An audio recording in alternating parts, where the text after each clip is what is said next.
भरिएको कसरी बन्न सक्यौ यस सरकार हिजोसम्म सरकारमा नहुँदा शिक्षककै गान गाउने आज शिक्षक किन आए आन्दोलनमा कसरी भन्न सक्यौ यस सरकार तिमीलाई प्रश्न छ हामी शिक्षकको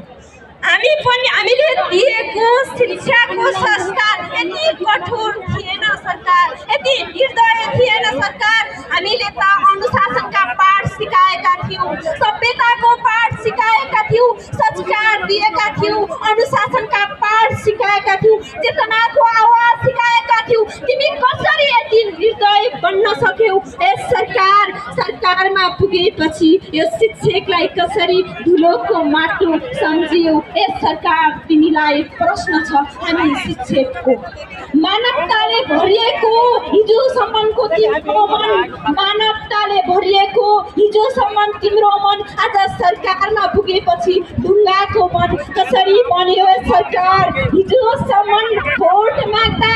आवेगले होइन विवेकले चल्ने तिमी सरकार आज कसरी विवेकहीन भयौ ए सरकार तिमीलाई प्रश्न छ यो हजारौं शिक्षकहरूको परिस्थिति अनुसार मनस्थिति बनाउनु पर्छ भन्दै गल्ली गल्लीमा हिँड्ने यस सरकार आज तिमीले आफ्नो यो चेतना नै कसरी घुमाएर बसिरहेछौ यस सरकार प्रश्न छ यो हजारौं शिक्षकहरूको साँच्चै भन्ने हो भने तिमी सरकारमा बसेर यो सर्वहीन किन बनिरहेका छौ साँच्चै भन्ने हो भने तिमी स्मरण भएर पनि किन स्मरण घुमाइरहेको छौ त्यति मात्रै होइन यो दृष्टि भएर पनि किन दृष्टिविहीन भएर चुपचाप त्यो सरकारको सडक भडकमा शिक्षकलाई सडकमा बसाएर बसिरहेका छौ ए सरकार तिमीलाई यो हजारौं शिक्षकको आँसुको पाप लाग्नेछ पसिनाको पाप लाग्नेछ